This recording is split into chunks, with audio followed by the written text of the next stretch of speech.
The wave was invisible until it was not. For hours before it arrived, the sea had been giving signals. The water was pulling back. Not a tide, not a current. A withdrawal. The ocean retreating from the shore as if called away by something more urgent. The fishermen of Ban Lam knew what this meant. Most of them ran. The tourists on the beach did not know.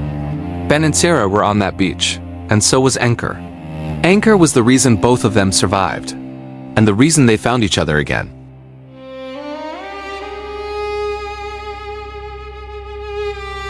Ben was 39 years old, a structural engineer from Melbourne, Australia. Sera was 36, a marine biologist. They had been together for 12 years.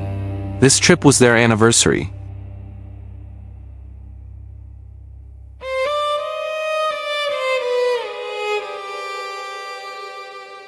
Ben was 39 years old, a structural engineer from Melbourne, Australia. Sera was 36, a marine biologist. They had been together for 12 years. This trip was their anniversary. Thailand in December, the Andaman Sea, the beaches of Khao Lak. Sera had chosen it specifically. She studied ocean systems. She wanted to be near water that was not the gray-green Australian coast.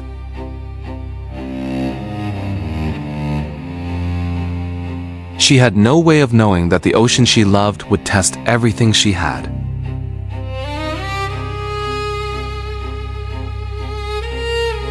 Anchor had been with them for 6 years. A golden retriever, large, amber gold, with the energy of a dog who had spent 6 years being told he was the best dog in the world and had come to believe it. He had traveled everywhere with them. Ben called him his co-pilot. Sera called him her field assistant. They had brought him to Thailand because the alternative, a kennel, for 2 weeks, was not something any of them were willing to consider.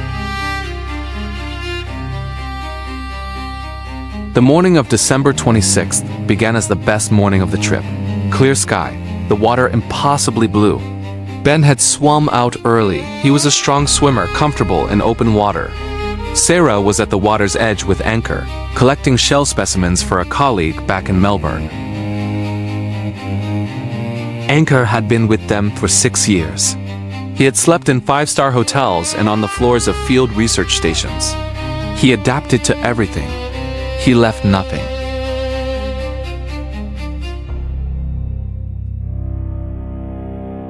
She photographed him there, golden fur wet, the sea behind him, the morning light extraordinary. She sent it to Ben in the water. He waved from 30 meters out. It was 9:43 in the morning. They had 17 minutes.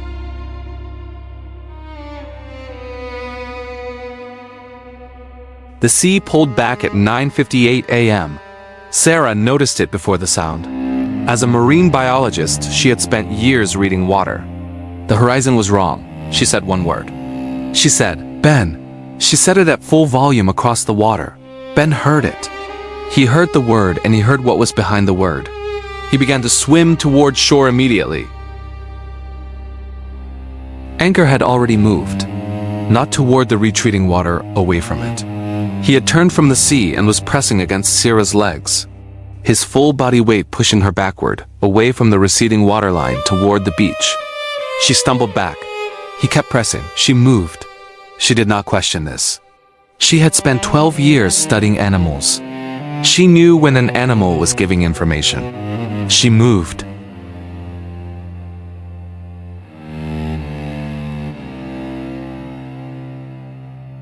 Ben reached the shore as the wave appeared on the horizon. Not a wall yet, a line. A dark line that was moving and growing simultaneously. The sound arrived before the wave, a roar so deep it bypassed the ears and went directly to the chest. Ben grabbed Sera's hand.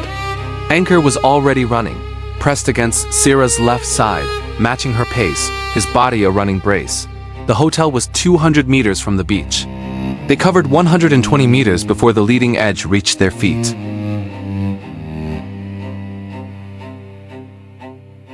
Ben saw the tree. A coconut palm, old, enormous, rooted so deep it had survived every storm for 100 years. He pulled Sera toward it. She ran. Anchor ran beside her. They reached the trunk. Ben wrapped his arm around it. Sera wrapped her arms around Ben. Anchor pressed against both of them. The wave hit.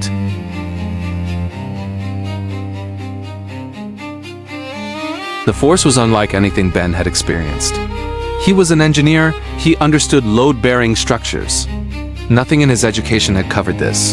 The water took him off his feet. He held the tree with everything he had. He held Sera with his other arm. The water was over his head. He counted. 1, 2, 3, 4, 5, 6, 7, 8, 9, 10, 11. 11 seconds. He held the tree for 11 seconds. He held Sera for 11 seconds.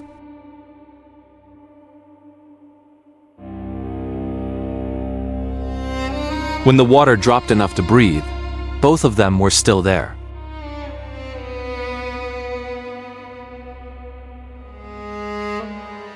When the water dropped enough to breathe, both of them were still there. The tree was still there. He had never in his life been so grateful for a tree. The second wave came before they could move. Smaller than the first, but fast. In the chaos of the surge, Sera's grip on Ben broke. Not gradually. Suddenly, completely. Her hand was there and then it was not. Ben surfaced holding the tree, calling her name. Ben surfaced holding the tree, calling her name. The street around him was unrecognizable. Everything that had been standing that morning was either gone or damaged beyond recognition. He called her name until the sound became separate from meaning. Just Sera, Sera, no answer, no anchor, no Sera.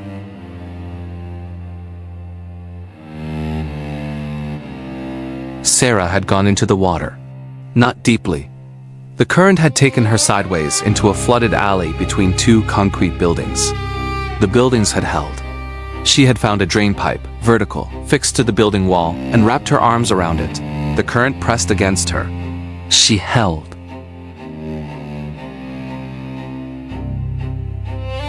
She had been holding for perhaps 2 minutes when she heard him. Anchor.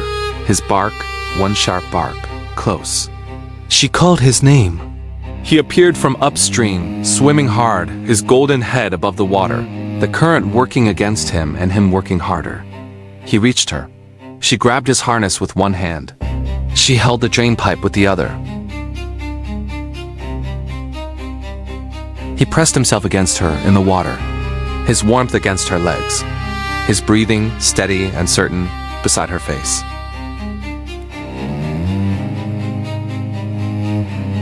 The water dropped enough to move after 40 minutes.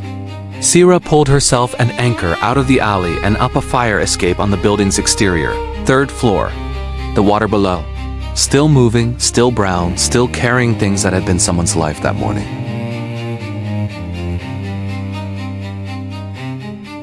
Sera was shaking, not from cold, from the particular shaking of a body that has been through something large and is now processing it.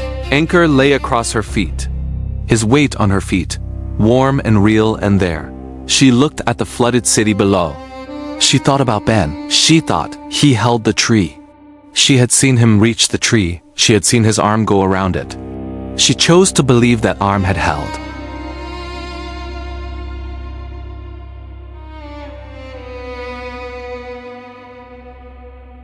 She thought he held the tree. She had seen his arm go around it. She chose to believe that arm had held. She held Anchor and chose to believe it.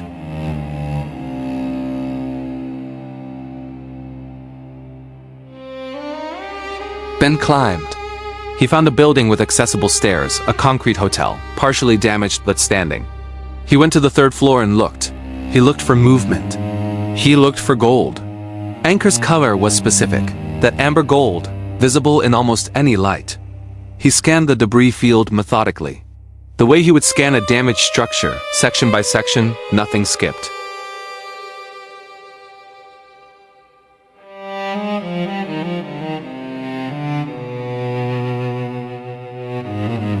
The second hour was the worst.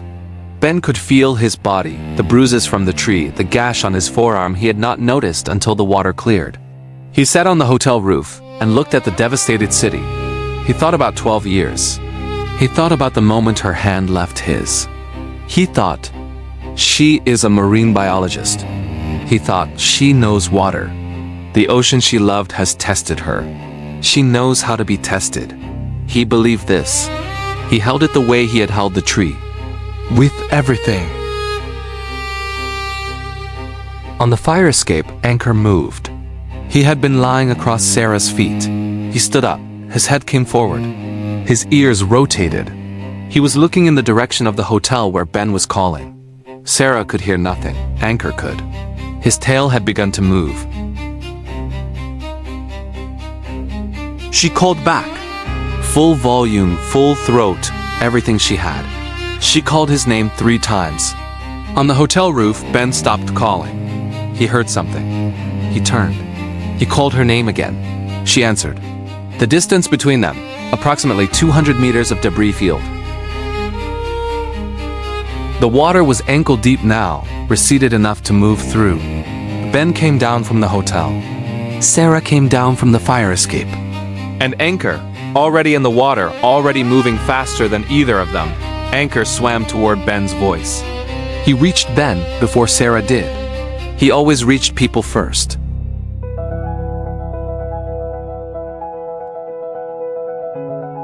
Ben felt him before he saw him. The particular pressure of a large dog against his legs in moving water. He looked down, Anchor. He went to his knees in the ankle-deep water. He held the dog. He was not a man who cried easily. He was not crying. He was holding a dog in the wreckage of a tsunami, and he was not capable of standing up for a moment. Anchor pressed his face against Ben's neck, his tail moving.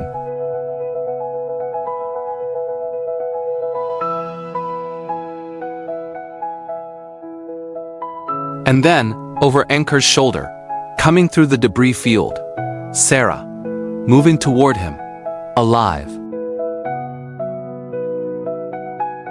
She walked into his arms without slowing.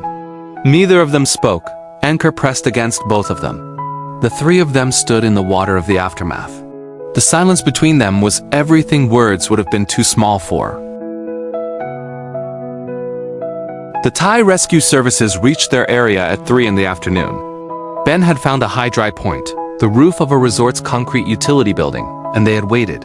When the rescue boats arrived, Anchor was at the building's edge watching them come. His tail was moving. A rescue worker said, "Is that your dog?" Ben said, "That's our dog." Sera said, "He's why we're both standing here." They were taken to a field hospital. Ben had 3 cracked ribs from the tree and a deep laceration on his right forearm. Sera had bruising across her torso from the drainpipe and mild hypothermia from the time in the water. Anchor had a cut above his left eye. It healed in 10 days. He did not slow down for a single one of them.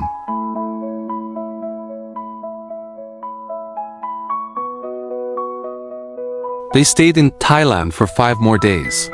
Not on the coast. Sera did not look at the sea for 3 days. On the 4th day, she went to a high point overlooking the Gulf of Thailand. She looked at it for a long time. Anchor sat beside her. She said, "I'm still a marine biologist." He looked at her. She said, "I'm still going back." He looked at the water. His tail moved once. She laughed. It was the first time she had laughed since December 26th. Ben wrote in his field notebook, the engineer's habit of documenting, everything he remembered about the tree. He wrote, "The tree held because of what it was rooted in." Then he wrote, "So did we."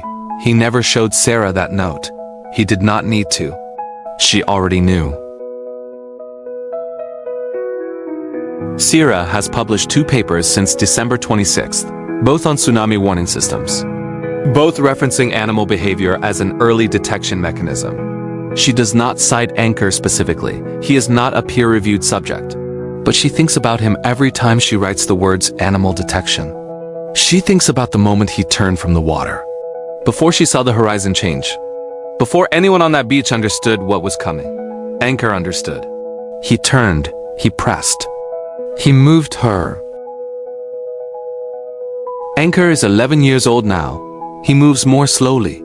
His muzzle is white. He still travels with them. Sera took him to a research station in the Maldives last year. He sat on the dock and watched the ocean with the same attention he has always given it.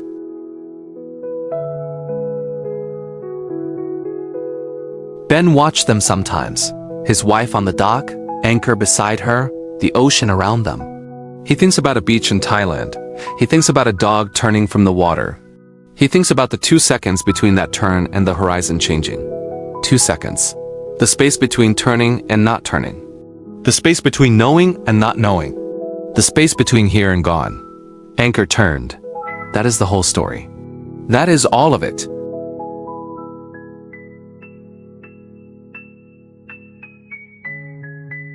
Anchor turned. That is the whole story. That is all of it.